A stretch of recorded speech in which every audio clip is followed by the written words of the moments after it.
I'm excited to talk with you today. We're going to spend some time on workforce, as much time as needed. And we have guest Jeremy Ahola. Sorry, I do that in my head all the time, Jeremy. With the Higher Educating Coordinating Commission with us.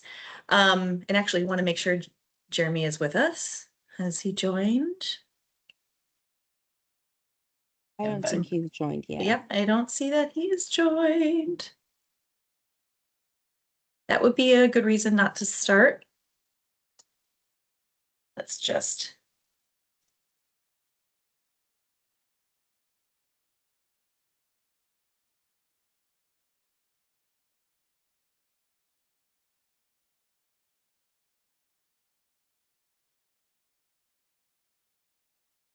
There's one telephone number only, so I don't know. Oh, who is the telephone number? Maybe you might want to speak up. Telephone number. Oh, and Jeremy's here. Oh, fabulous. Okay, now we've reached very critical mass. Welcome, Jeremy. I was just kicking us off and welcoming you to the space. And thank you for offering your expertise and your knowledge today when we talk about workforce stuff. Chair, did you want to mention anything as we get rolling here today? Sure. I'm excited that we're having a conversation about kind of follow-up to some of the great work that's been done. It's exciting to move into a space of talking about implementation, and there's just a lot going on across different related efforts, looking at workforce and economic development and how to advance the executive orders and our natural and working lands work. So it seems like there's a lot of potential to dig in and think about how to take next steps. So I'm super excited about having this conversation today. Absolutely. Thank you, Chair. As always, we'll have our Google Doc for anonymous comments and suggestions. You all are really good at using that document. Thank you for continuing to use it. Jason will put that in the chat as we go along here. Next slide, Jen. To keep us focused, the purpose of today's meeting is actually to dig into the workforce study a bit in order to kind of hear your thoughts and provide guidance on what steps we might want to take next. As I mentioned prior to Jeremy joining, Jeremy from the Higher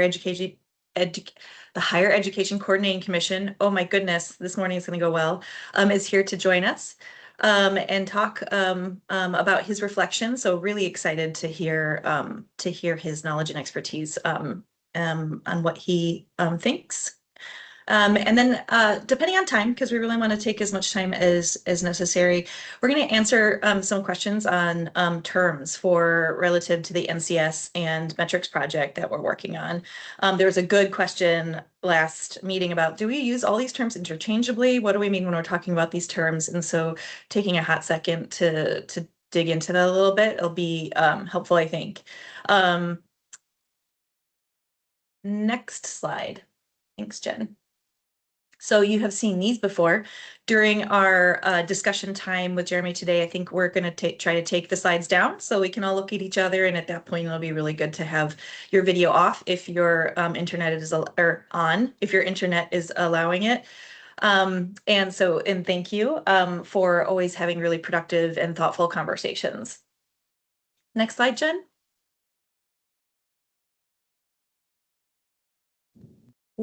Would you like to explain Teams? Oh, there you are. Okay, good. I hear you. Good morning, everyone, and thank you for joining us today. Today, we'll be using Teams for this meeting. As panelists, you have the option to chat in, raise your hand by clicking on raise hand, click again to lower. Also, the ability to react, as well as the ability to turn on your camera, turn off your camera, turn on your microphone, or turn off your microphone. Please remember that this meeting is being recorded and will be uploaded to YouTube at a later time. As a public, you only have the ability to watch and listen. Thank you. Thanks, Jen. Next slide. So won't spend much time on here. I think it's pretty straightforward what we'll be doing, aiming for about an hour each or more than an hour for workforce if we need it. Next slide. So starting off with workforce and getting right into it, these were 2 questions and from our topic generator, as well as just questions that people had from last meeting about the workforce study, and they are both good and on point. So how will the NCS workforce study inform state budget and future funding? That depends a lot on the legislature, on partners, on state agencies working together, and so trying to continue to take the study forward so that it doesn't just sit on the shelf is our aim, and hopefully this discussion will help us do that. Next slide, Jen. And also, please do feel free to use the chat while we're going along if you'd like to chat with one another or say something that we can catch at pauses. So these were the top 6 key takeaways. And let me say that there was so much in this study that was so juicy and so great. The whole report is stocked full. It was a challenge to organize it and structure it in a way that would be helpful. It was a little too early to really prioritize. Jen, could you reach out to Nikita Vincent? She is having trouble joining, or Jason. That would be really helpful. Right, so organizing in a way that made sense to people. It was a little early to prioritize all the recommendations. So the report really was trying to offer an a la carte kind of all approach information that the contractors got from all the really wonderful interviews that they conducted. When a number of you were involved in those interviews, so thank you. So these top takeaways, right? First offer that there's the report came away with the fact that there's a significant segment of Oregon's workforce that engage in this work, nearly 130,000 NCS related jobs, right, in the state of Oregon. That is not insignificant. And the interviewees noted that there's no shortage of this work to be done to mitigate and adapt Oregon's natural and working lands to climate change, and so that this sector, this industry, if you will, has a lot of room to grow. It was noted in the report there's greater opportunities to partner, support, and invest in and prioritize tribal-led NCS workforces. That NCS requires engagement for a wider range of industries, but NCS awareness and skills training is critical, as well as technical assistance availability. And that youth love nature, and the jobs that they may be interested in entering should be skills focused in education and training rather than traditional 4-year degrees.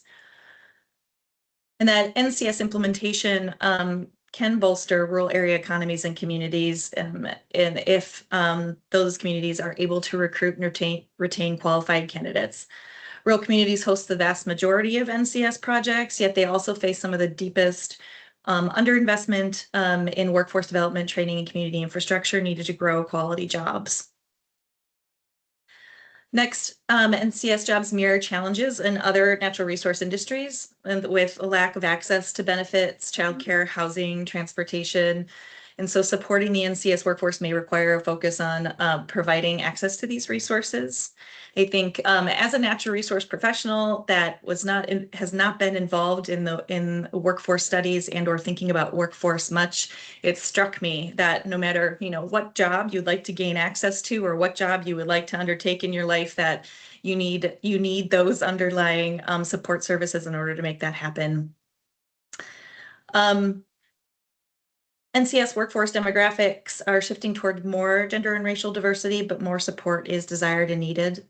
Several existing programs demonstrate successful approaches for holistic training and provide greater access to create a diverse NCS workforce. And so we as a group could talk about bringing some of those programs to the advisory committee meetings if we'd like to, and to talk more about the holistic training that's offered from some of these programs, which I'll talk about in a second. Next slide, Jen.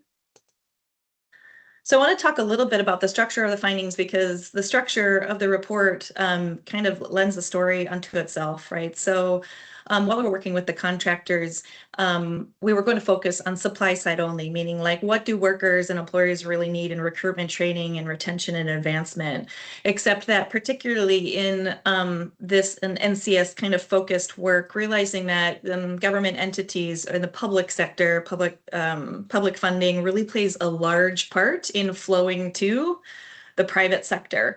And so in that way, during their interviews and in the report itself, I'm wanting to carve out a space for at least a little bit of talk about demand in this workforce, or creating demand in this workforce, right? Which really can get at funding and procurement. So there are recommendations in the report on changing contract language, requiring apprenticeships, or requiring including training programs as part of the contract, like just really trying to pull in access and training as part of the contracted work that states either do or that they grant out for. So I hear someone not on mute. Okay, maybe we're all on mute now. Okay. And then so you'll see that the formal recommendations at the end of the report, which there are 21 of, kind of echo the needs findings section of the report in recruitment, training, retention, and advancement.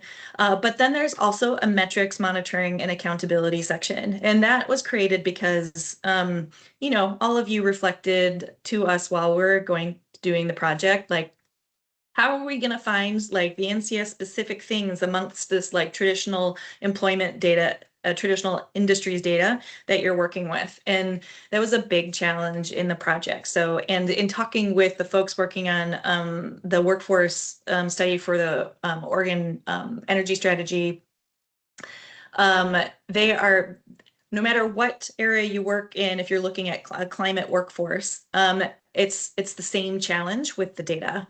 So the way that the data, employment data, industry data is traditionally gathered is hard to pull out with a climate specific lens, if that makes sense. And so there are recommendations in this report to ask the state to consider really figuring out how are we going to monitor this in the future? How are we going to track advancement and placement in programs and jobs? What kind of metric should we be gathering in order to get to this explicit nature-based climate workforce that we're talking about? Next slide, Jen. I also wanted to bring up existing industries. Just because that was also a conversation we had here in this group, and it was something that we, were struggling with while we were interpreting the quantitative data part of this report. And there are, some industries or employers that are specifically created for and only for environmental work, but then many are not. And you know who they are, right? They provide services that address the needs of any type of client, if those needs are earth moving, hauling, transporting materials, drone operation, pilots. Like those are like service-based industries that are never going to be specific to NCS or specific to any other sector. They're always going to provide a service.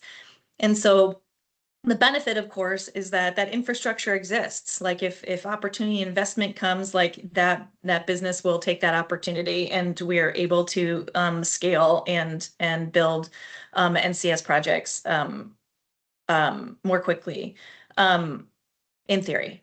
The challenge, of course, is that the awareness of the NCS space or the NCS opportunity needs to increase, right? And training needs need to be there to receive the workers looking for skills when those opportunities increase. So it's really good that we're looking at training programs now and just trying to get the lay of the land in terms of what exists in Oregon, right? The hope is that, if Hal's hauling just has a small like NCS segment of their business, like they do 1 to 2 related, projects, NCS related projects a year, that as there's more opportunity that NCS projects would take more and more of their business and they'd be able to expand their business right into that opportunity.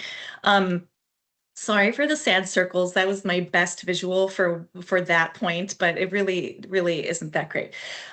So anyway, right, the hope is to create new businesses and opportunities, both within existing businesses, but also create opportunities for new businesses. Next slide. So just wanting to flash the training programs that were identified in the study, and the project team sent out surveys, and all these wonderful programs sent back information relative that to their programs and what they offer and how many students or trainees they process yearly. And we're still working on trying to reach all of them and really finalize and wrap up those profiles. It takes time. We want it to be right. So you will all be able to see the profiles, I promise. But I wanted to just talk a little bit about, that too, we have a training infrastructure in Oregon already.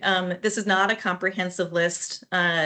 These training programs were selected kind of via a criteria, like geographically and across the natural working land sectors, but then also if they provided holistic or unique training or wraparound services and uplifted communities in that way. And so the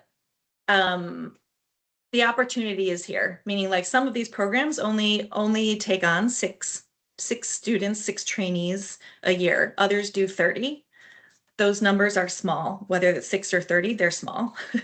And so connecting to and aligning all these training programs is fabulous.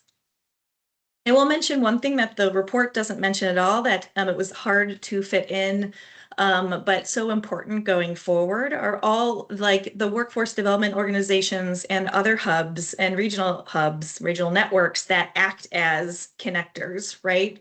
Workers to training programs, and those two exist.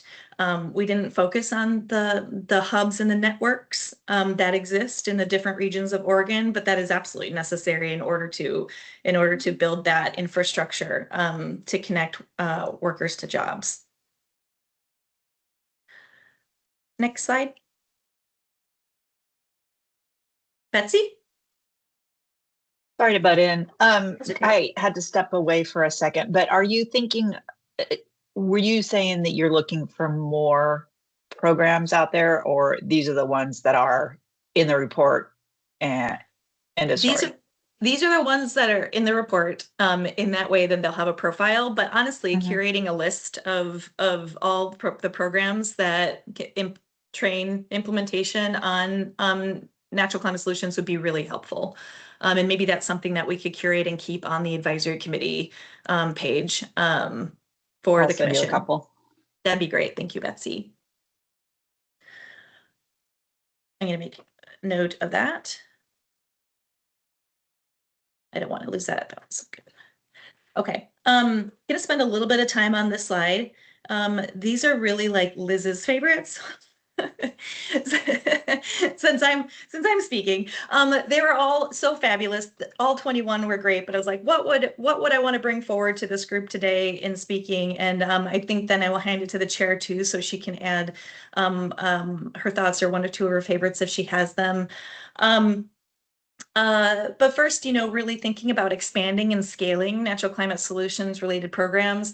The state could work with HEC to create a natural working land sector plan that to strengthen alignment among NCS employers, training programs, community college, and tribal nations. So great that Jeremy is here to speak to some of these things today, or what would be needed to do that, because that's like edge of my expertise. I have no idea, honestly. And HEC does have natural resources staff, as well as strategic analysts like Jeremy. So the infrastructure is there. A plan like this could help increase training for workers to move from fieldwork to project managers, and could specifically design natural resource-based project manager training programs, and to expand and scale NCS the state could leverage the new workforce Pell grants.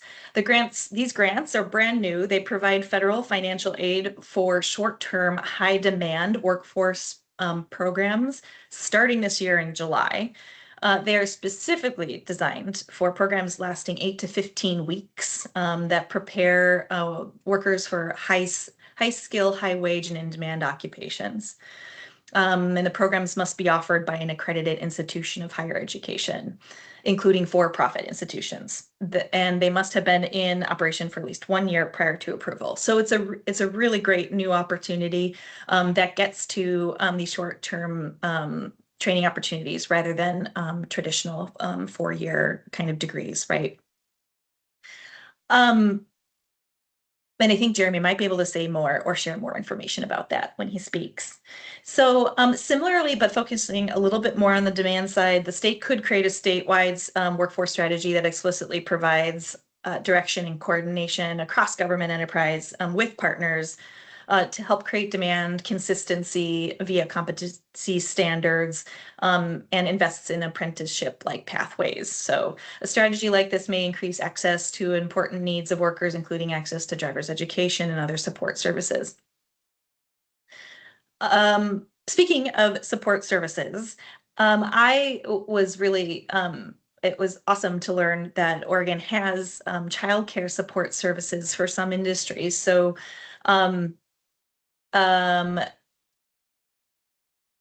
where my notes currently, the Bureau of Labor and Industries has an apprentice-related childcare program that covers those working on highway projects, but it could be expanded to work on NCS-related jobs, especially for workers in the first 1 to 2 years of their career and training, which I thought was a wonderful recommendation in the report.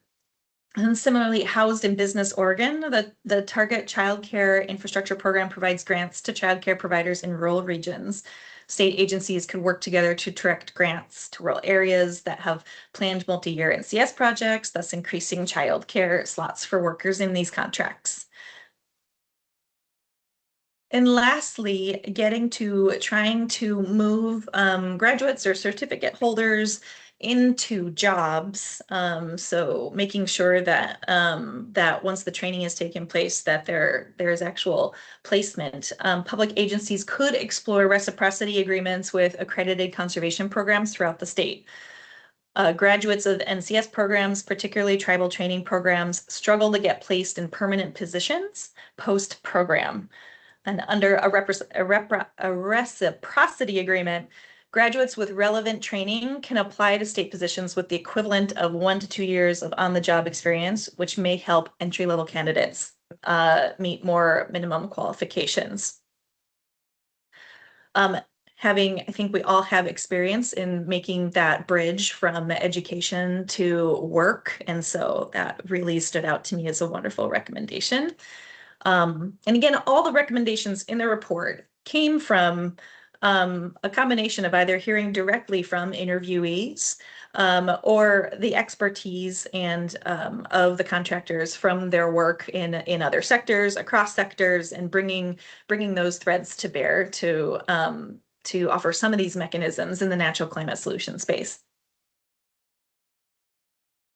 Chair, would you like to add any thoughts or more recommendations in this section?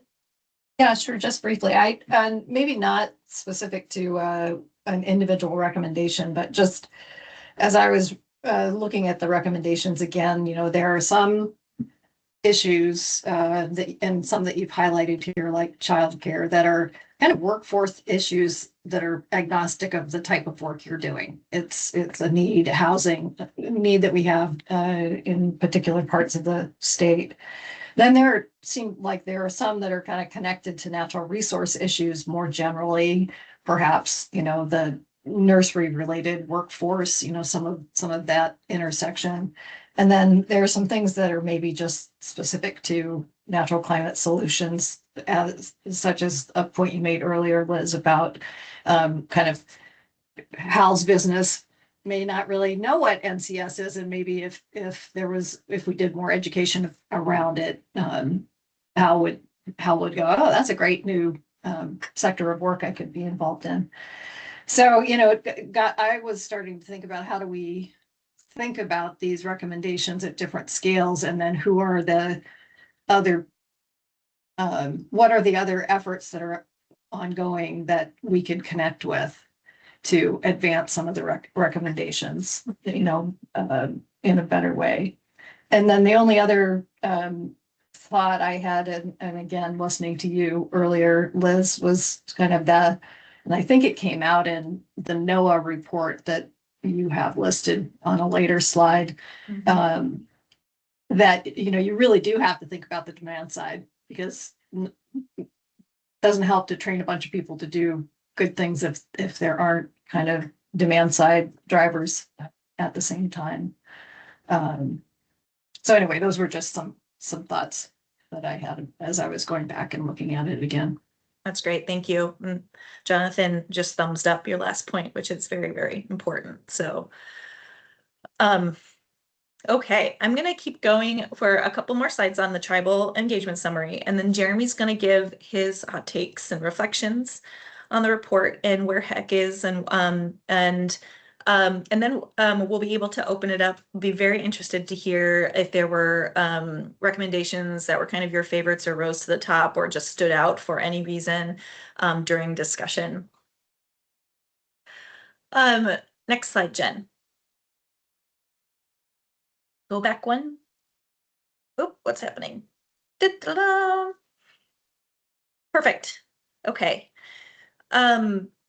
So the Serena Fasthorse from Kimamela Consulting was invited to be here today, but she's so busy that was not possible. So I will do my best. And the work and the conversations that Serena had with intertribal organizations and some Oregon tribal nations really resulted in some really great recommendations. And while the recommendations were woven into the workforce study, there was also need to just have this summary standalone in order to highlight some of the recommendations within.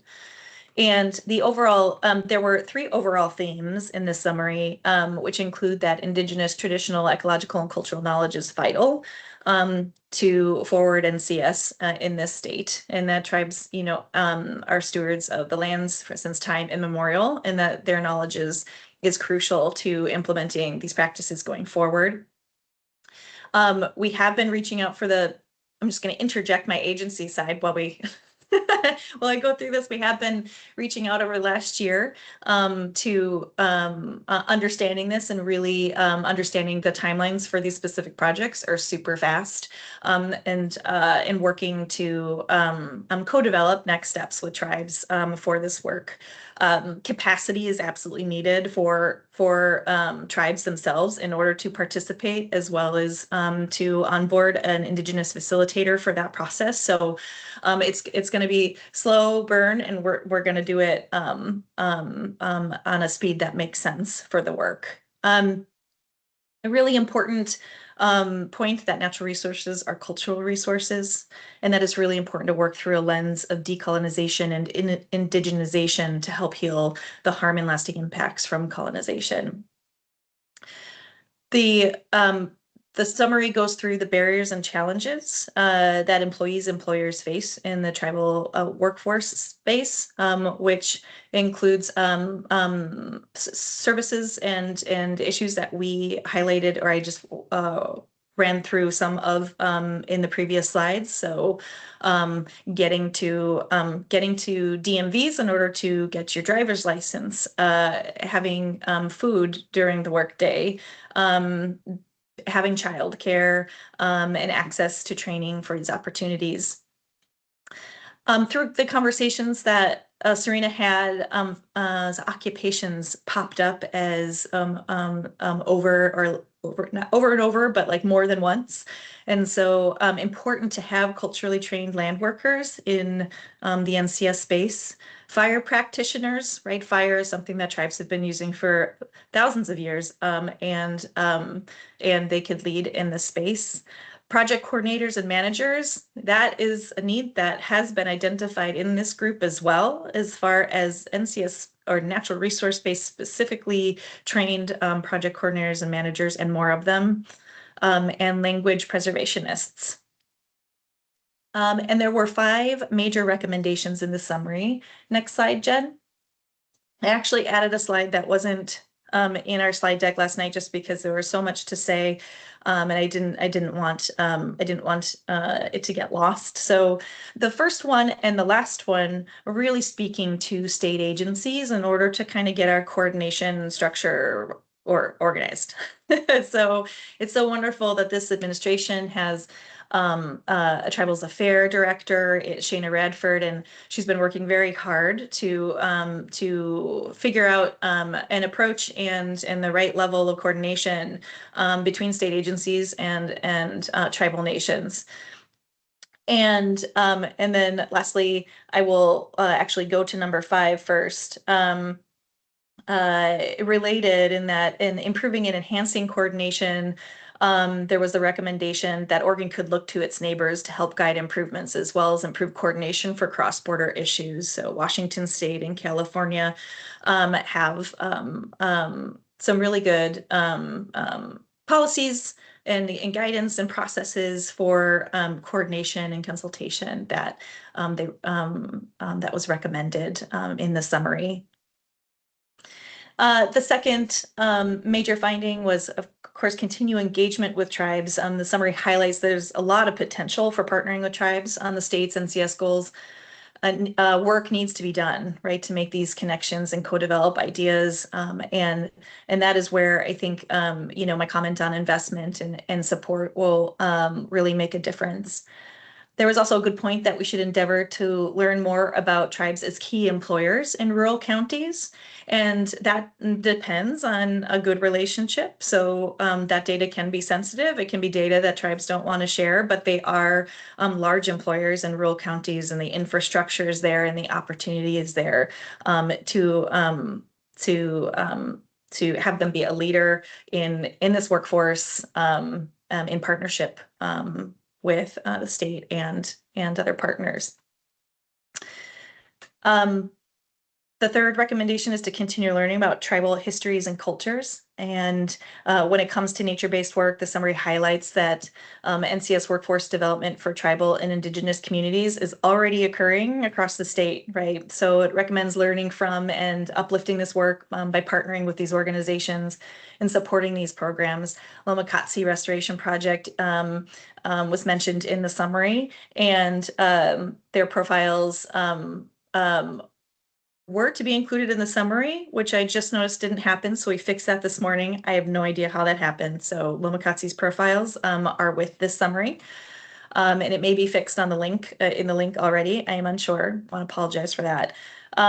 If this advisory committee is interested, it may be wonderful to invite Lomakatsi to a future meeting of this committee to speak more about their programs. And of course, always improving and enhancing funding support. There's several sub bullets about how that might happen and what's needed. That's a very high. It's also a very high overview. Both of these documents have really good information in them. Next slide, Jen. And the chair mentioned that we're starting to build a good library, in order to guide our work, not just this study, which was just the tip of the iceberg and uncovered some salient points, but there are more in-depth studies, particularly there are 2 on the forest sector from American Forest, ODF, and OWEB. And these all came out in 2025. So it's all rapid fire and really good information that's new and incoming and up to date. So, and HEX, Oregon Forest Operations and Management Workforce Study.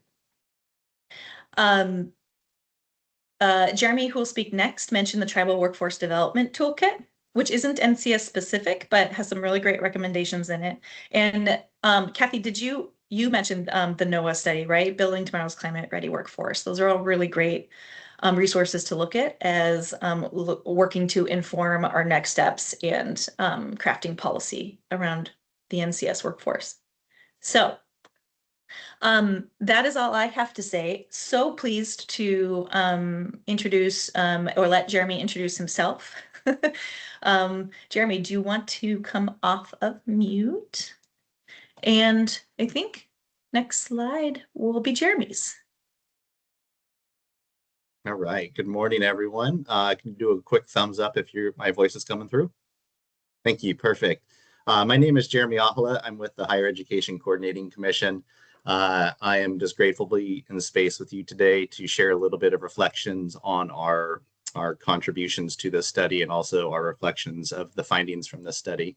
I come to you with previous experience of from this sector, 11 years working for the state as a park ranger for Oregon Parks and Recreation Department before I switched over into grant administration and youth workforce development, and now into my new role working in strategy and tribal workforce partnerships. So I appreciate the time and space to have with you, and just a little bit of reflections today around this body of work. So what you would likely hear from me, these conversations are hour-long conversations, in the weeds conversations. They're really a challenge to kind of articulate all the different aspects of the two reports that have been shared. So I'm coming today not only to give you just a little bit of how we have perceived some of the findings, but also to give you some context to the why we're talking about some of these areas. So before we get too far into the slide deck, I just want to acknowledge a few of the great things that in my conversations with our office and some of the points of contact for a lot of the bullet points that you see in the slide deck. One of the great things that was reflected was tribal voice wasn't an afterthought in this study. It was included throughout and its own body of work. And so our tribal liaison for our agency was really, really impressed that not only what that voice was included, but you also utilized a native-owned business, and that was to conduct some of this work. And so that was a really powerful commitment to the body of work. And so that was just something that we just wanted to echo our appreciation around. And second to that, there's a really great acknowledgement that workforce is, and this study is part of Oregon's roots. And one of the challenges that we navigate is it's not one of the sectors that typically is highlighted and the funding packages that come through. And the work does highlight that this is needed and necessary, not only for the workforce, but for the future of our state as well. And so that's an appreciation and a nod to some of the existing body of work with the findings from this report. The other appreciation was that the purpose of the study is actionable and policy and legislation can come from it. And I think it was alluded to earlier that this isn't just a study we want to see sitting on a bookshelf. We hope to see it become an actionable product and drive us in the future. The other great acknowledgement is these are the conversations that we have heard anecdotally throughout our travels throughout the state, and to have it comprehensively provided in one document is a really great acknowledgement that not only are what we're hearing, but it's also what is being reported, and that we're in alignment with a lot of the findings in that space to make improvements. And then my last appreciation from this body of work is that it doesn't just look at and talk with one voice. It is a collection of voices, whether they're a massive contributor to it or just a small community organization. They all had a voice and they all had their unique perspectives, and they're all reflected into this study. And so those were some of my early reflections to it. And then just acknowledging a couple of the challenges, not necessarily what was missing, but the challenges that we work with. And I think these probably won't be too much of a shock, but workforce is embedded in so many different agencies, whether it's directly part of your mission or indirectly part of the projects that you provide. It's everywhere, and connecting the system is a challenge, but conversations and studies can make that environment more relatable and connected, even though it's not a perfect system. It's where we're at. And then our office is embedded in many different sectors, and natural resources is an umbrella for a lot of different workforce areas. And so to try to articulate how this plan fits in within or is part of or is the natural resource sector workforce pathway will be a challenge. And so trying to figure out its place in that and body will be a wonderful conversation to navigate. And I think we all can appreciate the roller coaster of the differences in federal administration as the years pass. It's hard to find a consistent strategy and approach when administration, typically policy, funding, and practices change consistently. So that uneven environment is a tough area to navigate for consistency and sustainability. And so I'll stop there as far as our just general reflections and dive into some of the ways. And oftentimes we get so embedded into, I wonder how we get there. Here are some of the ideas that we wanted to just share with you all around some potential really quick wins. The Higher Education Coordinating Commission, the agency that I work for, particularly the Office of Workforce Investments, which now includes Future Ready Oregon, has a lot of these practices already in place. It's just not a coordinated strategy, but we can have immediate impact in a lot of small, meaningful ways by just making connections. And I provided Liz a list earlier of contacts at our agency who help support a lot of these different areas. And as ways that we can help contribute, we have grant administrators right now who are already planning ahead for the 27-29 biennium for workforce. And so how can we help implement any thoughts, strategies, or practices so it can be a more informed, open request for application process that aligns not only with potential data, but also project alignment or partnership alignment. And the concept of how do we help evaluate or bring in evaluators from outside agencies to review existing processes. We want to go both ways. We want to help evaluate your project proposals. And if you would like to be contributors to help evaluate in our space, it's a reciprocal relationship that we would love to be able to extend.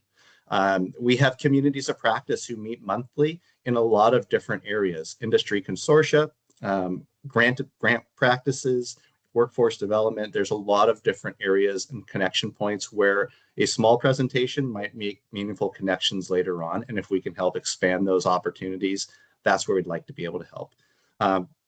And then my body of work, I am the Tribal Workforce Partnership representative for our office, and it's a wonderful new experience. And so the work that came out of this study is the work that we're doing in place for workforce development with tribes, helping support youth on their path. And so I just want to express that the findings that you all have shared and have been echoed are the things that we're trying to implement as well. And as a former grant administrator, the other potential wins is we don't know the possibility because oftentimes we're told what the process is, not what the process can be. And so if we look at ways of working with our procurement, working with the Department of Administrative Services, Department of Justice, our tribal liaison for for state with Shana, those are the folks who can help change our future and really dive into what can we do. And so if you want to embed workforce into your projects, how do we work with our procurement to make that practice possible? I know it is possible because that's the work that we're doing. We're unpacking our past and changing our future with the recommendations that come from the voices of the people who we are serving. And so until we ask, we don't know. And sometimes we don't know how to ask. And that's where if you would like some connections with HEC and just to learn about what is potentially possible, we can share examples and we'd love to be able to resource it as a thought partner. So I'll pause there. There's a lot of great things that potentially we can help support and move on to the next slide.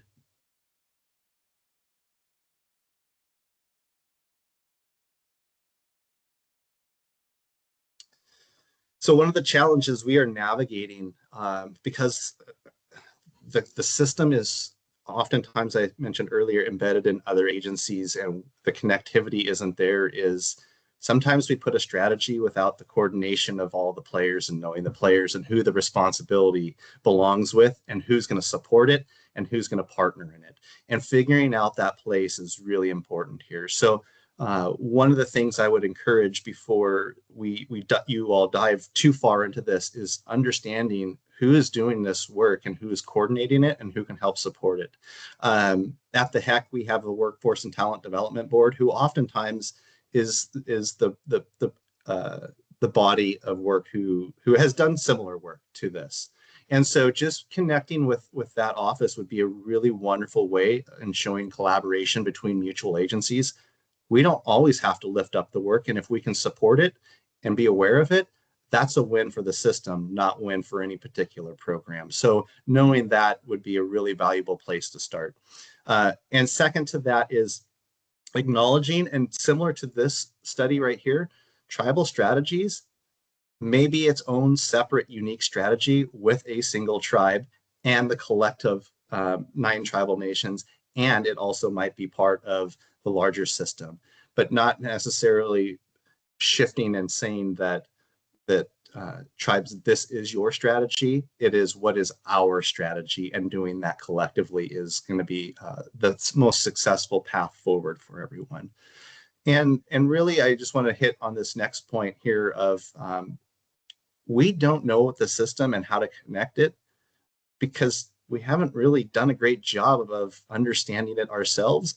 And if we can't understand it, how are our participants supposed to understand it?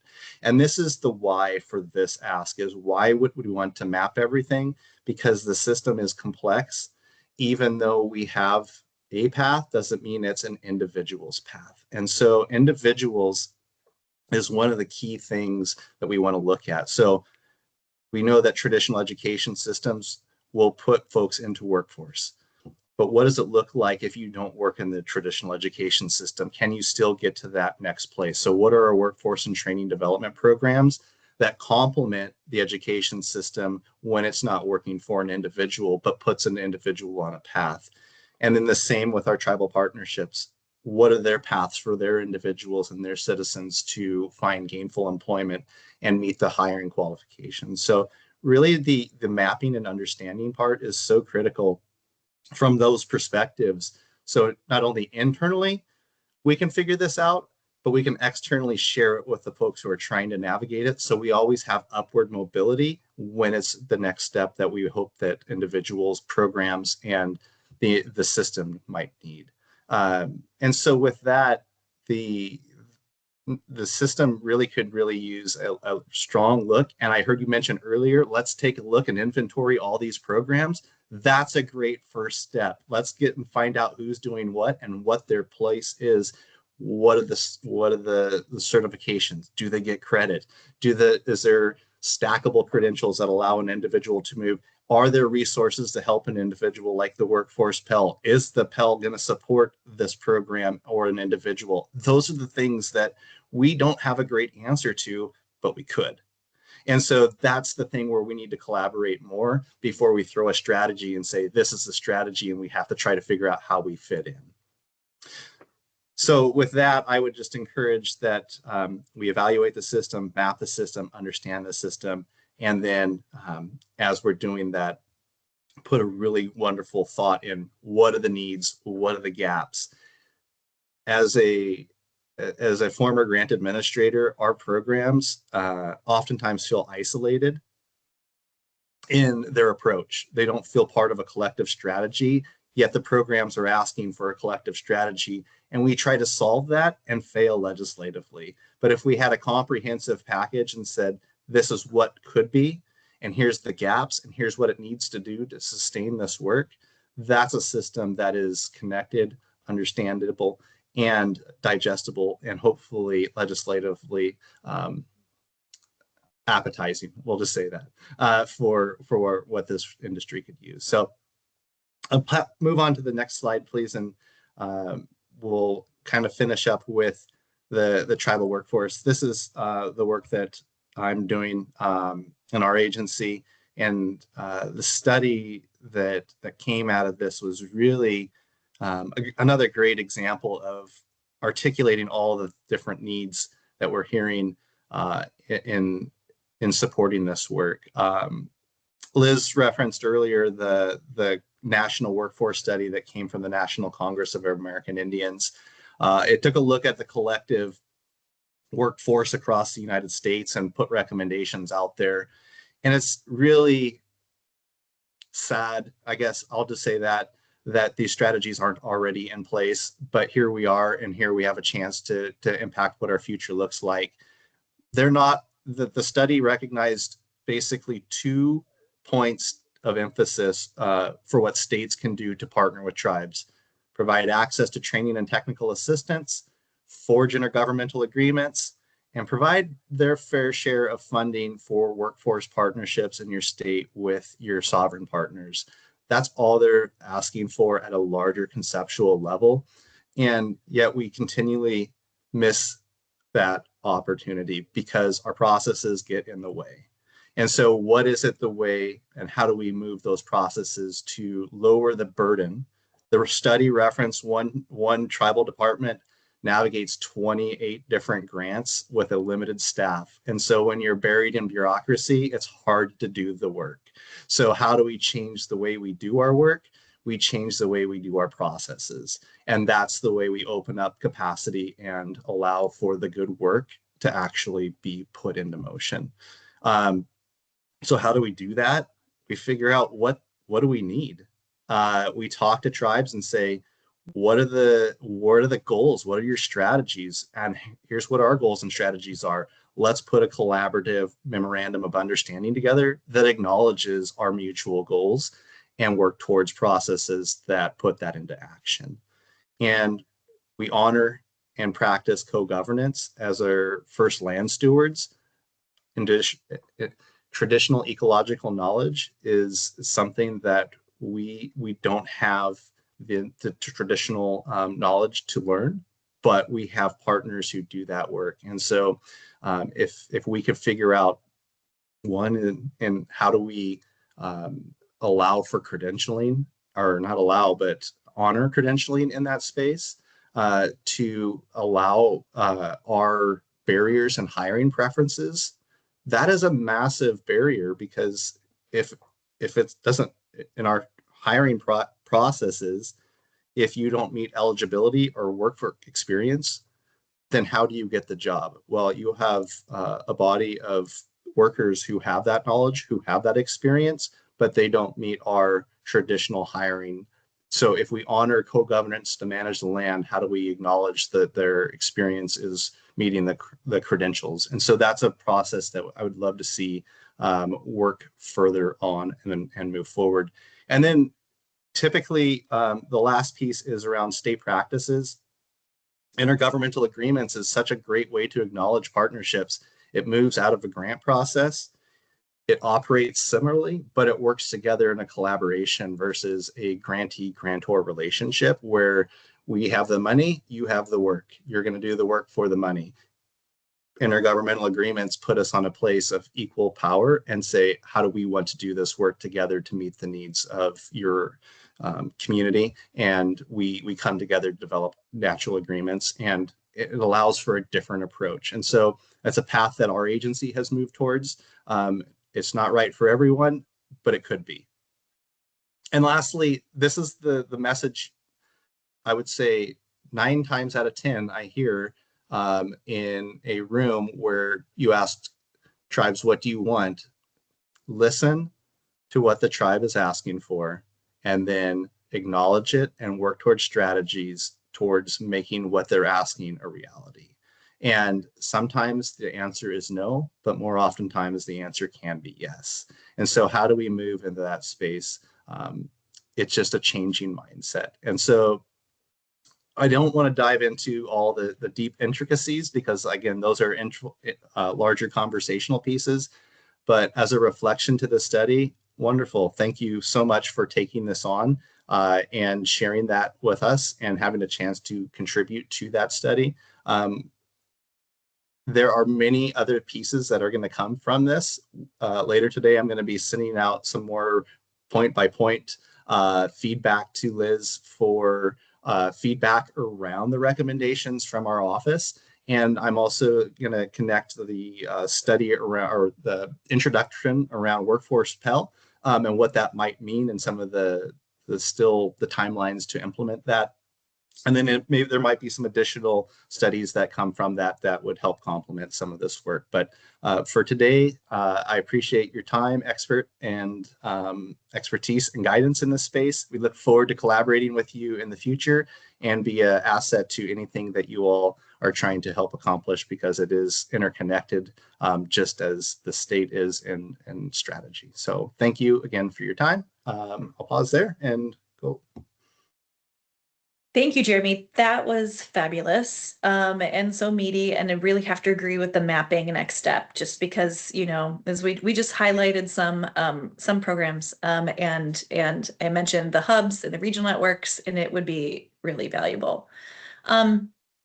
Chair, do you have any reflections before we open it up to discussion? And Jen, would you take down the presentation, stop sharing for a sec, so we can all look at each other? Great, thank you. Yep. Now let's move to hearing from the committee. All righty. Committee members, what resonated with you, or what questions do you have? And or pipe up with your what stood out to you in the recommendations of either document.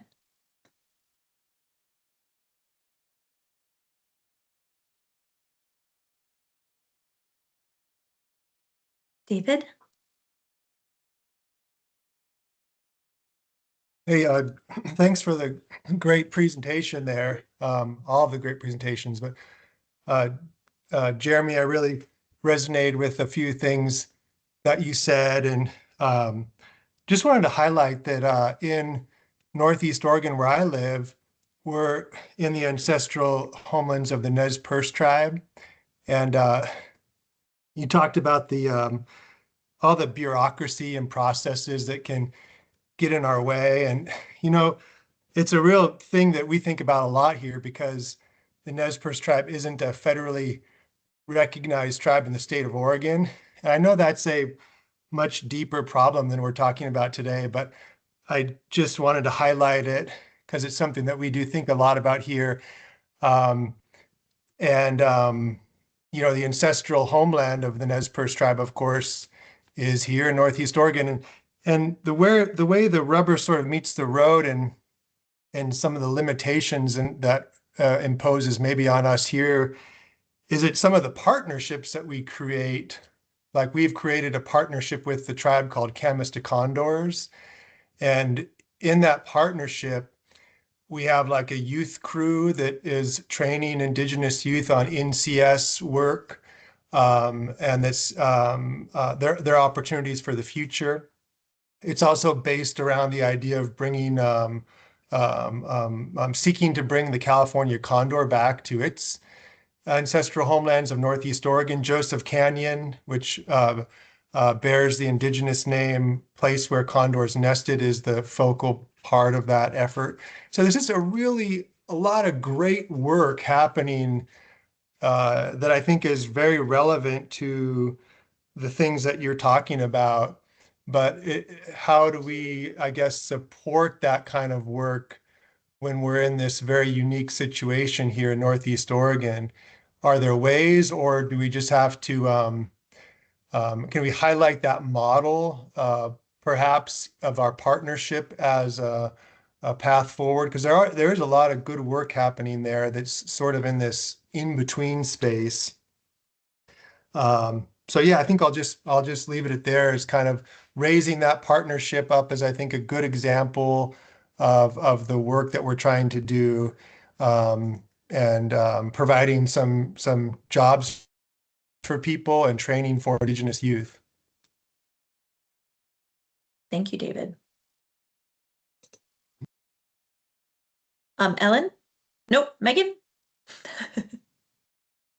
I really appreciated the recommendation number 16, that, is that right? Yeah, number 16 in the report, which is on 67 in the report and 74 in the PDF. And it's the overarching recommendation is about credentialing, but the sub recommendation that I'm really excited about for Oregon Climate Ag Network is providing ongoing technical assistance to support implementation of NCS in the farming sector. And there's language about the need for culturally competent one-on-one consultation, soil testing, technical assistance, and access to financial incentives. And those are all super important to us. There's one little kind of surprise or issue that I was a little surprised to see it in the credentialing section, because it's really about technical assistance and not and financial incentives rather than credentialing. So it's a little too late to move it there, but just a note that it doesn't, I don't think it really fits there. Okay. Thank you for highlighting that, bringing it forward. Ellen? Yeah, I really appreciated the mention of project managers. I've been pounding on that because that's what I am.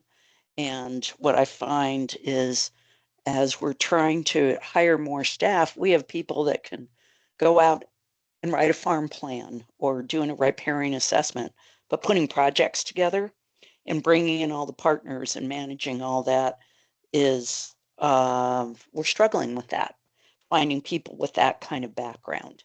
So I really appreciate that emphasis in here. I also appreciate what Megan was saying, but also looking at experience instead of necessarily education.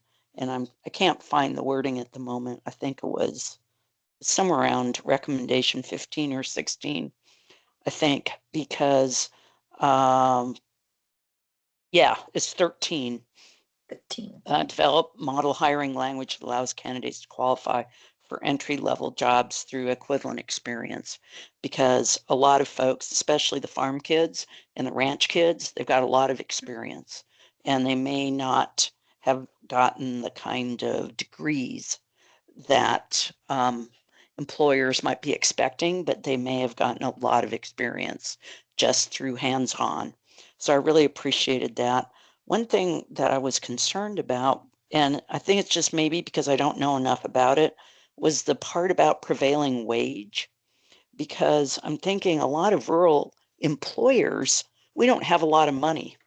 And if we have to start hiring people at prevailing wage, it's not going to happen. So, and because a lot of us, like my Soil and Water District, we're all grant funded. And so it's hard enough for us to even pay sort of a halfway decent wage. And so I think a recommendation I would have is figure out how in rural areas entities like Soil and Water Districts or whatever can pay any kind of reasonably competitive wage.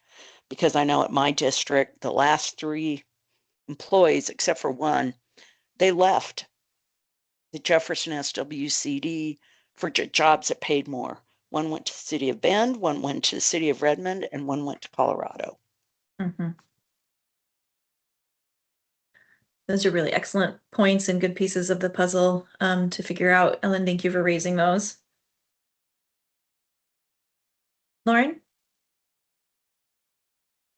Yeah, well, first I want to say thanks so much to Jeremy for the presentation. That was super helpful to see what rose to the top for you all.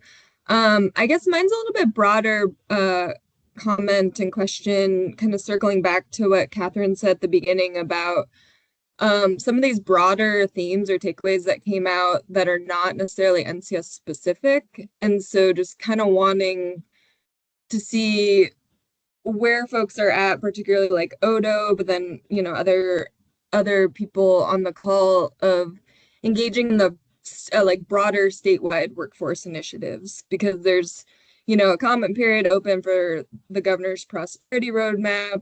Business Oregon also has their economic development strategy that you can comment on. And I haven't really seen, I'm just curious if like this particular NCS workforce study and some of those takeaways, like if it's even on their radar.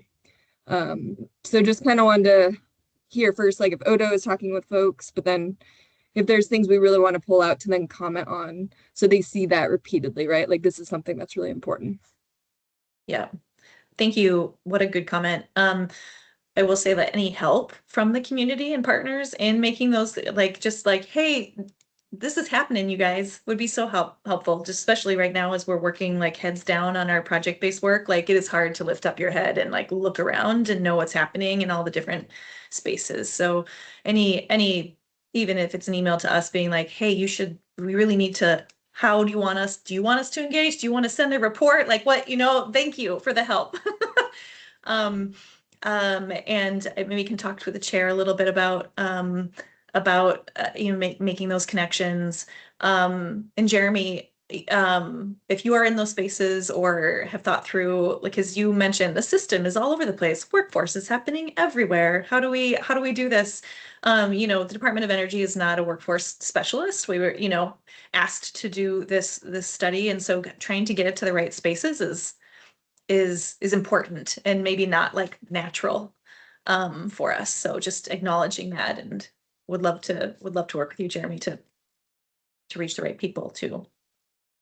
One thing that comes to mind for me is just, we've been talking together about the need to do kind of education to other agencies and, all the different planning efforts about the work that we've just done. Natural climate solutions is kind of a new concept for a lot of people, and understanding how the inventory and the workforce study and then the activities-based work that's currently ongoing, how can that connect to everybody's work? And so we certainly are interested in thinking about how do we best kind of socialize is probably a good way to say it with all the other things that are going on. Like it to happen faster than June, but I will say that June will be here so fast. And then we will be able to finally pay more attention to what we have created and getting out of just the information production zone. Jasmine? Yeah, thank you for all the great presentations and thoughts. I just wanted to share one of the recommendations that I really thoroughly enjoyed seeing. And just as a policy nerd and planner at heart, my eyes really lit up to see the creation of a statewide NCA's workforce strategy. I think that state agencies would be really well positioned to, expand apprenticeship programs and pathways as well as align trainings. I also really enjoyed that a lot of what we've been talking about was kind of highlighted here about kind of mutually reinforcing aspects of, kind of building trust and relationships with rural and tribal communities as part of this strategy. One thought I did have about this that kind of bubbled up is just like how stretched thin agencies are in kind of capacity and bandwidth to do something like this. And just kind of started thinking about like, what could we push for in terms of like advocate for in terms of legislation, funding and appropriations to make something like this happen. It's not a question, it's just kind of more of a thought as I was reading through these, but really enjoyed seeing that on there from the folks. Thank you for thinking about that agency staff capacity aspect of the next steps, Jasmine. Nikita?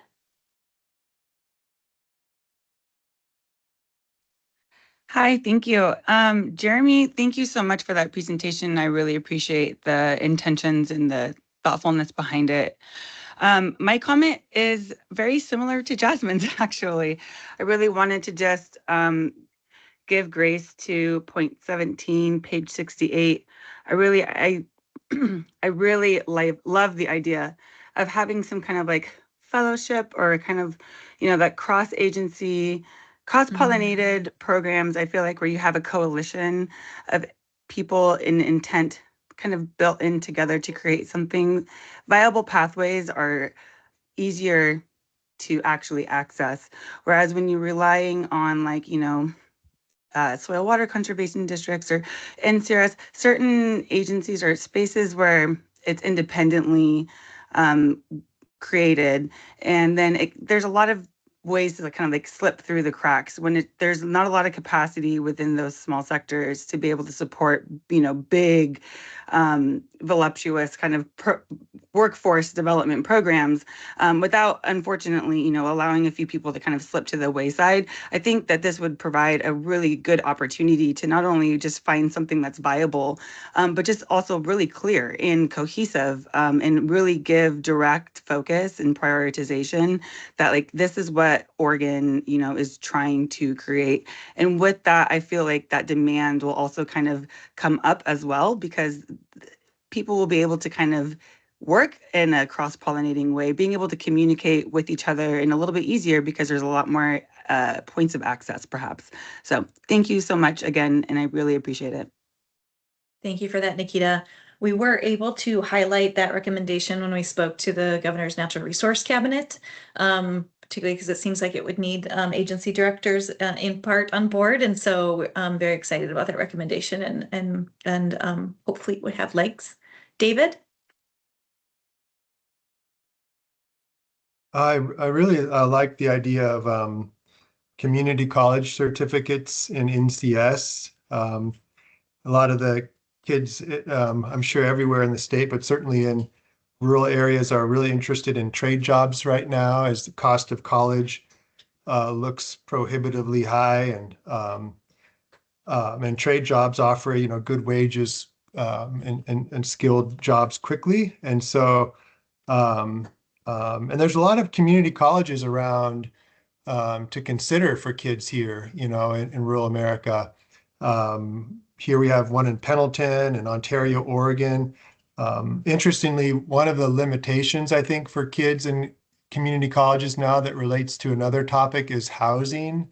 A lot of community colleges don't have housing for kids, particularly in places, I think, like the more expensive communities to live in, like Portland. So there is some challenges there. But overall, I just really like the idea of offering NCS in that kind of certificate framework. I think kids in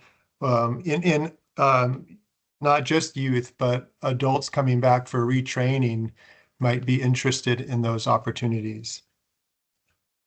Absolutely. I think so too.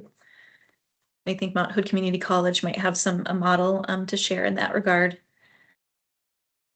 Excellent. Any other items you'd like to highlight? I think for this section, we'll probably kind of list what came up in discussion in the summary of the meeting underneath when we sent out the meeting minutes.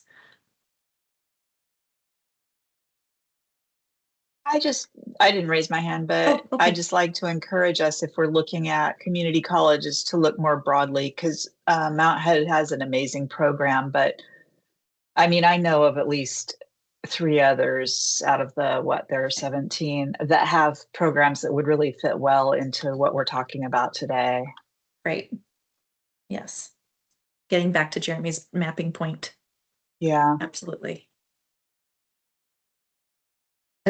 Lauren, just in response to your point in the chat, I'd be happy to follow up with you and just try and get my head around what might be helpful and see how I might be able to help with some example talking points that might help us with that kind of socialization and taking advantage of some of the opportunities that are happening now. So thanks for that.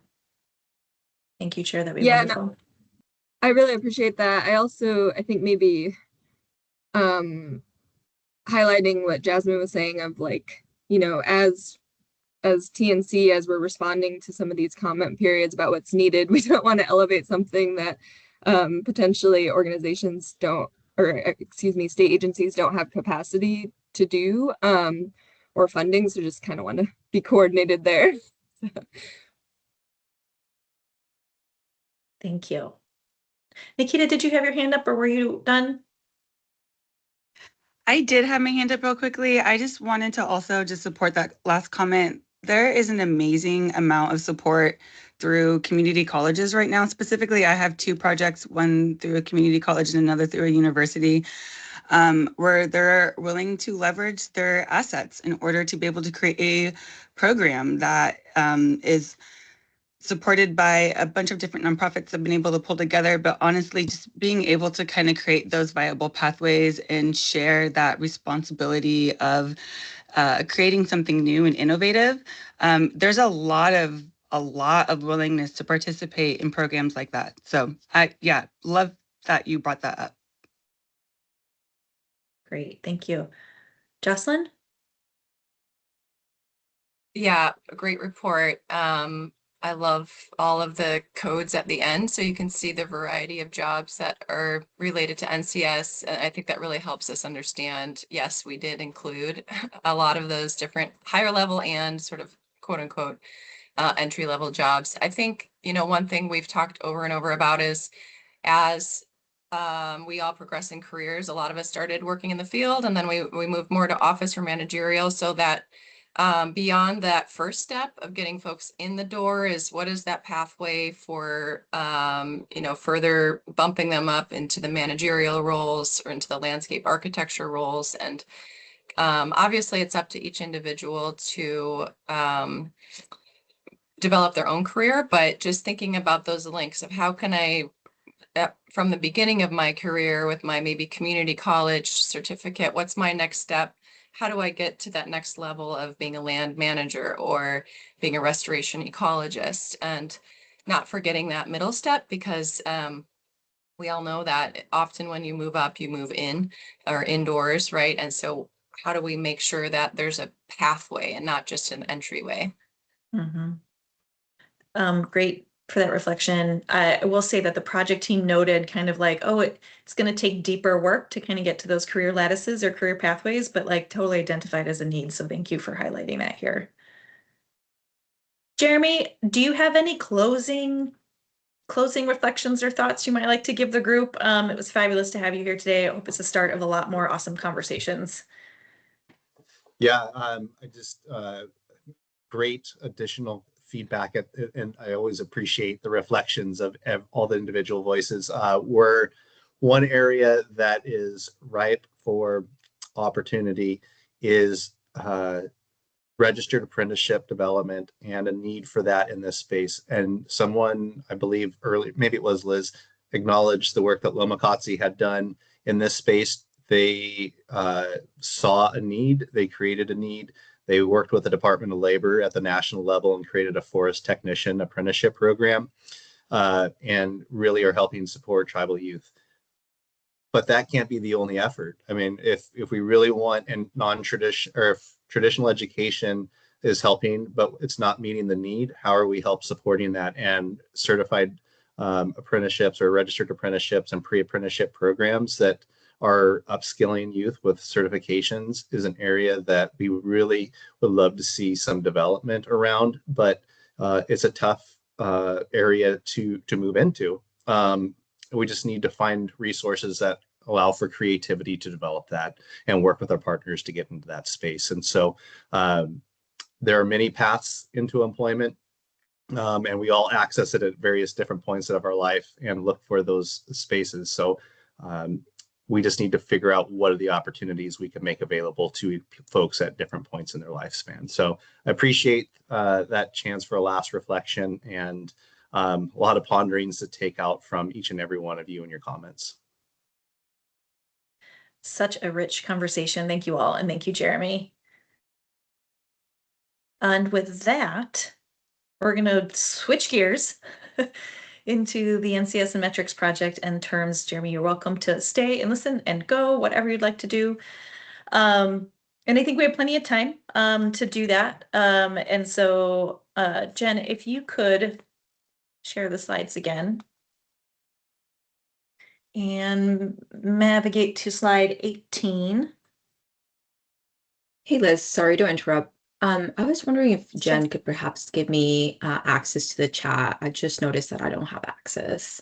Okay, yes, we can fix that. Thank you for speaking up. Thank you, Jasmine. Okay. So the contractors are busy working and getting ready to come to you next month with some more forward motion and some details that they'll share for discussion next month. And so this month we thought we would take just a little bit of time to, as the staff supporting the project and working on the project, to dig into some clarifications and some terminology uses. This first question on this slide, these were all questions that were either asked last month or generated in our topic discussion. We're not going to like hit on all of these as a topic, so we've noted them for agenda topics, but the first one we're going to dive into a bit here. Like, are we using all these terms interchangeably? And if not, what do they mean? And I think that was a really good question. So we're going to take some time to do that. And then Jason's going to talk a little bit about the work that is occurring in the project a little bit more slowly and kind of piece by piece, so that we can address the second question a little bit, because this project is aiming to develop a relatively simple method for estimating greenhouse gas impacts for natural climate solutions.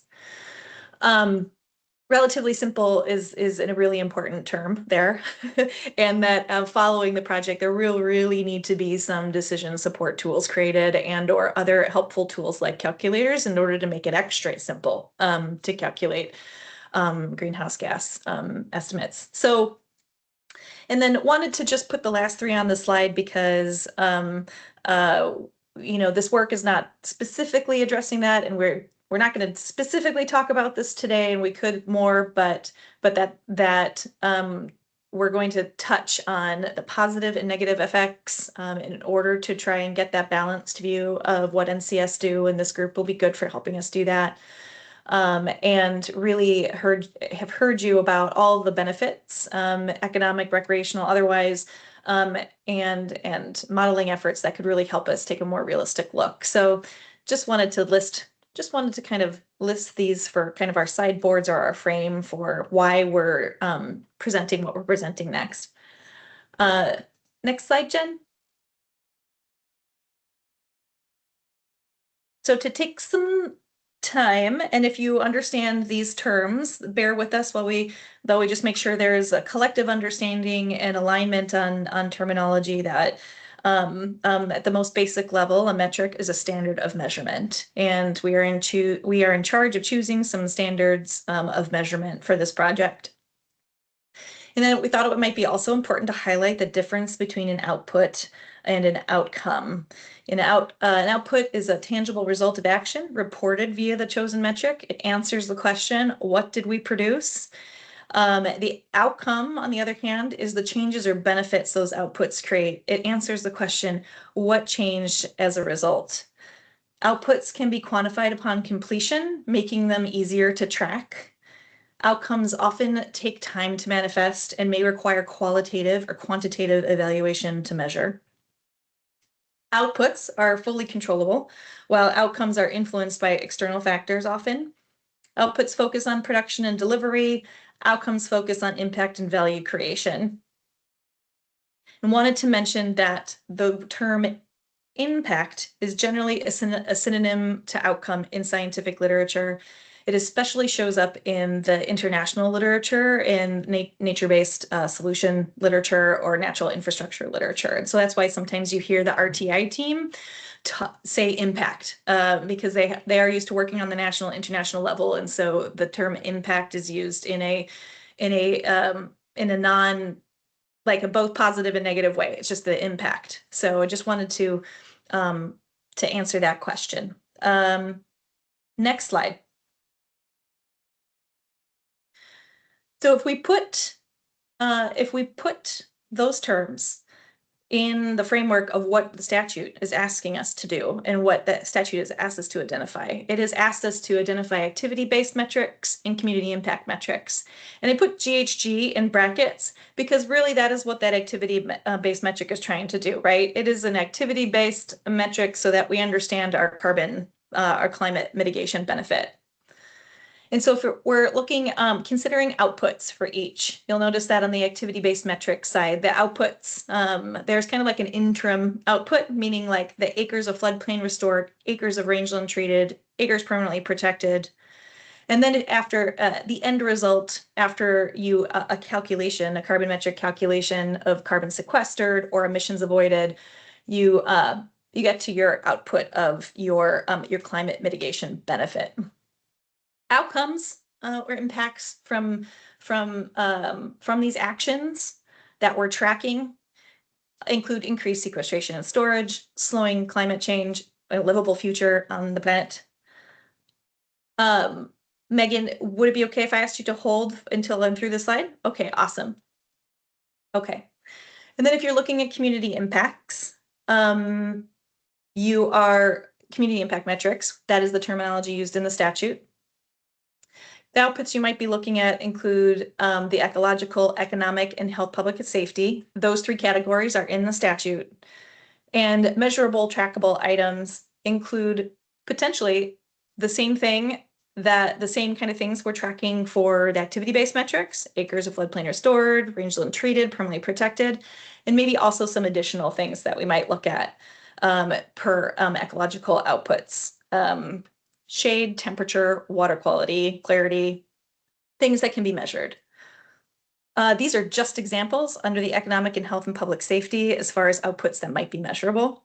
And of course, outcomes are many of the things we're all imagining: healthier landscape function, more connected landscape, greater landscape or community resilience, higher employment in nature-based work, more money spent in communities. These things may be able to be quantified, quantitatively evaluated, but may also take qualitative evaluation to get to. They're just a little bit harder. They are one step removed from your output metric that is more easily tracked. So for this work, we're looking for those metrics that we can track, both existing and, if they don't exist, recommended in the space, right, for NCS implementation. So I just will pause there. And now, Megan. Thank you. This is really helpful.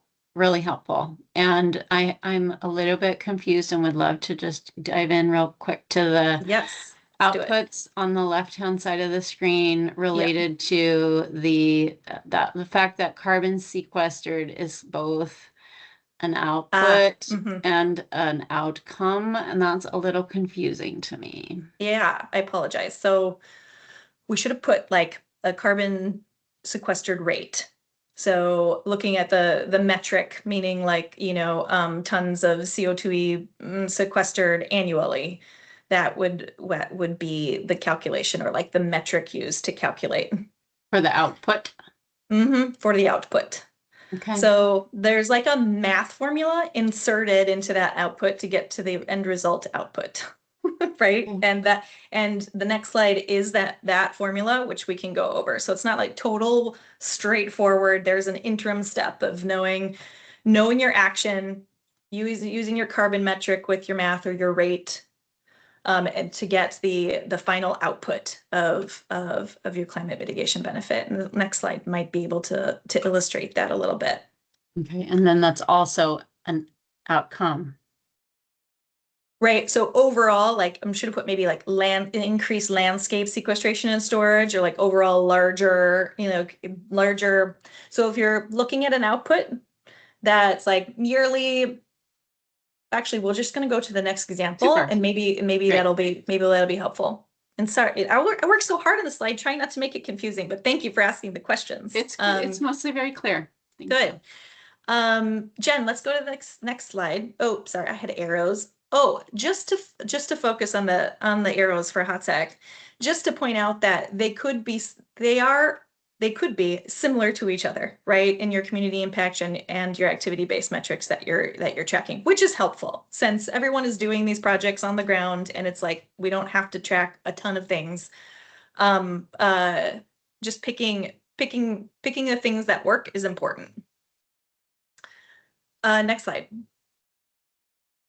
Okay, so taking a look at this, and this might be helpful. So if we're looking at, again, the activity-based metric example, and we're talking about an output, right? This is altogether the output. The end result output is a climate mitigation benefit and or an amount of carbon sequestered per year or per plant or whatever the metric is that you selected. You have an activity metric and you have a carbon metric. Those are multiplied together in order to get that outcome. So I think, one of the major challenges of this project has been like, okay, we understand no one is tracking no one is doing this. Few people, I shouldn't say no one, few people are doing this formula and tracking this output, this information on greenhouse gases and carbon sequestration. Very few people are tracking it. And so we actually are studying two things. We are asking agencies and partners and programs, what is their activity metric that they're already tracking? Acres planted, trees planted, forest management, wetland restored. And then we're looking to the literature to find information on the greenhouse gas emissions or sequestration to ultimately produce this output. Does that help? Yeah. Excellent. Okay. And I think as the team comes back next month, it'll become even more clear. As we work together, it'll become even more clear. To that end, Jason thought we thought we would take a little bit more time to dig into the project team's steps so that you can follow along with what they're doing without it being like rapid pace, because we really want them to focus on content. And have you all understand the arc and the curve of the project. So Jason is going to take a couple of slides. Maybe not yet. I think you still have this next slide, and then I do. passing it to me. Yeah, I do. Thank you. So from that example of, I believe in the example, it is trees in croplands, planting trees in croplands, water quality buffers, etc. as the example. We will be getting to the question about do we need a process to make sure we aren't greenwashing NCS. We are trying to do our best to list the positive and negative effects of the NCS that we're working on. And so using the planting trees in croplands as an example, these were just like the brainstorm. These are not necessarily true or false, and we could be wrong. So I just wanted to put that up there. And we'll be looking to this advisory committee as we go forward in the work to understand the positive and negative effects. I also wanted to point out that in the literature, positive effects are often called benefits and negative effects are often called trade-offs in the scientific literature. So if you hear that, or if the team brings it up, or we speak about it that way in the final report, that is why. It's just a way to differentiate, or other synonyms for positive and negative. So looking to this example, you might have a long-term yield increase, but you might have a short-term yield decrease because you're taking away rows of cropland in order to plant the buffer. You may increase your soil health. You may change your hydrology in a positive manner. Interestingly, there will be some of the same I guess, effects that might also have, or in different times of the year or different years, have a negative effect. Like the changed hydrology might also come with negative effects, perceived negative effects, right, for cropland or revenue, or there's just a whole host of things that might occur there. So just wanted to use that as a demonstration that it might actually occur, two sides of the same coin, if you will. I don't think we'll be able to promise a comprehensive list of negative and positive effects, and looking to you all too to just help us build that out as we do this project, in order to address that. We don't necessarily want to greenwash, and we would like to be able to kind of truthfully be able to share, objectively as possible, what implementing these NCS mean. So and that will hopefully show up on the fact sheet, and or absolutely in length in the final report. Okay, so I have no more slides now, I think.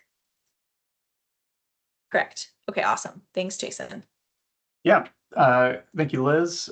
Just echoing what Liz said real quick on that last slide about the scientific literature is much less developed on the trade-off side than it is on the benefit side. So as she mentioned, we are very interested in hearing that information from you all And if you have any sources, please send them our way. We are happy to review them and include them. But anyway, good morning, everyone. I wanted to provide you all with a reminder of this project's flow and some of its key outputs, since we recognize that it is easy to lose track of some of this information.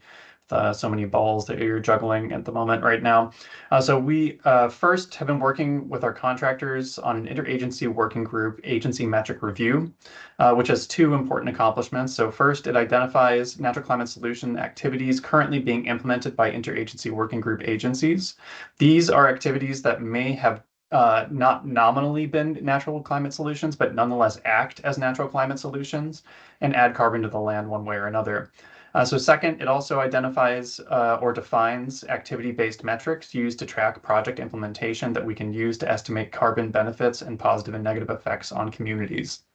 Second, we have been working on a literature review on carbon metrics and community impact metrics related to natural climate solutions. So this work involves identifying existing carbon metrics in scientific literature and reports that provide estimates of additional greenhouse gas removals by natural climate solutions, as well as the other effects on communities.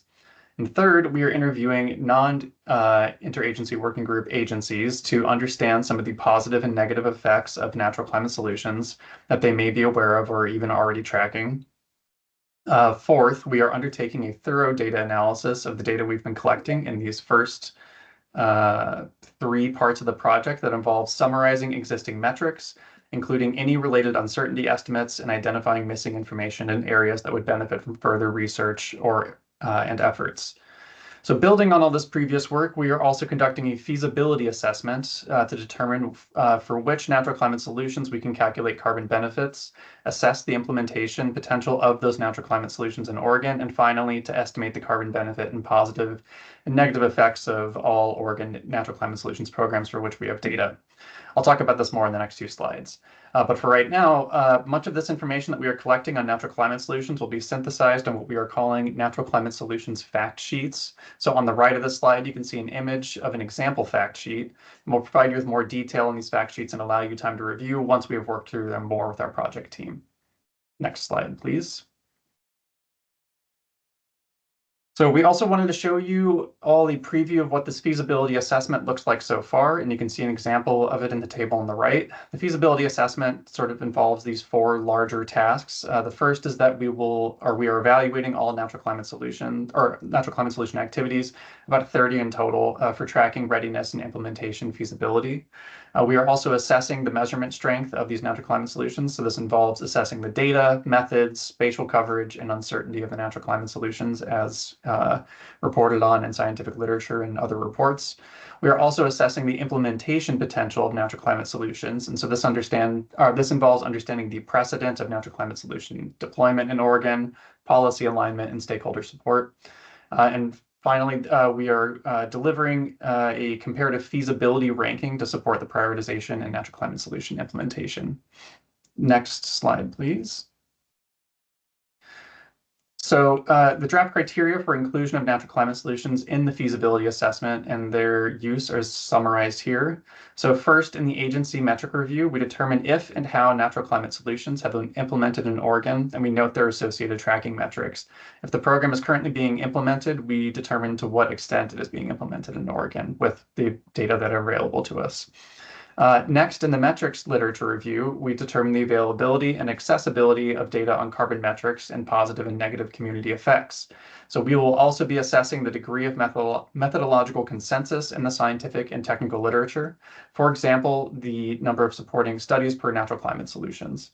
We will also be looking at the state of the data, which has to do a lot more with spatial resolution and coverage of the data from the existing data sets.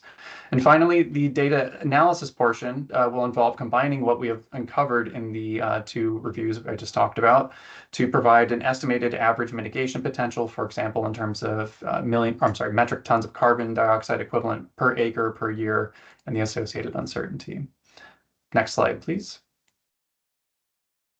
So we are not done with this Natural Climate Solutions and Metrics project, but from our work so far, as well as our conversations with project teams, with our project team and partners in Oregon, we are already thinking of desired future work related to natural climate solutions and metrics. So first, there's a lot of potential for modeling natural climate solutions.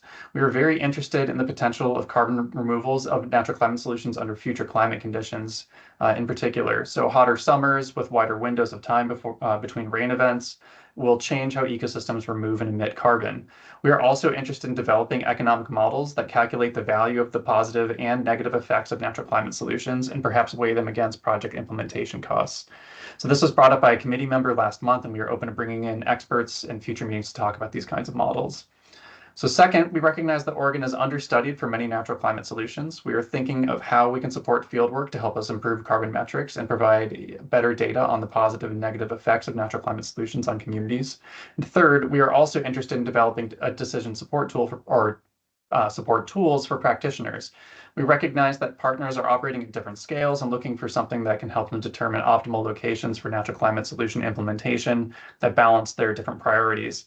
So, for example, Pew just hosted a webinar on the Nearly Complete Blue Carbon Calculator as a decision support tool, and we think that they have produced a good model for what could be possible in Oregon's other ecosystems. And next slide, please. I think that's all from me. Great. Thank you so much for running through that. I hope that I don't know, put a little flesh on the bones as far as what the contractors are busy doing right now and what you might expect to see. So including the fact sheets and of course weighing in on the draft criteria, feasibility criteria. Megan? Hi again. I'm wondering and assume, I just wanted to make sure this National Working Lands Advisory Committee, the previous iteration, worked in 2023, I believe, on 2024 on recommendations, I believe, of practices, and some of our, we were asked to recommend practices, NCS practices, but also kind of make a case for which should be included and not. And some of the references and resources that members provided may include information about the carbon sequestration potential of different practices. Some of them were lit reviewed resources, others were not. I'm wondering, just want to make sure that y'all are looking back at that, all the info that we provided 1 or 2 years ago and in the lit reviews that you're doing now. Leaning heavily into that document. Yeah, I absolutely want to make sure we're consistent and like building on top of, like building to, adding on, not recreating. So yes, if there is any specific literature and or updates to that literature, new studies, Megan, I know you've sent us stuff previously, but please do, entire advisory committee, keep that information coming, because right now it is directly going into this project. So David just sent us a great article over this last month, and we passed that along to the contractors too. So thank you for that article. Okay. I think with that, are there any other questions or comments? I appreciate the conversation we had today. It was really juicy. I love it when we have enough space to exhaust ourselves from comments rather than feeling squished for time. If nothing else, I think we've come to the conclusion of our meeting. Chair, do you have any closing thoughts you'd like to add? Just thank you for everyone's time, attention, and good thoughts. Thank you for reviewing the documents. That takes time, and we appreciate the effort that goes into it. So we'll get on making those summary meeting notes and make sure they're reflected online. And we'll see you next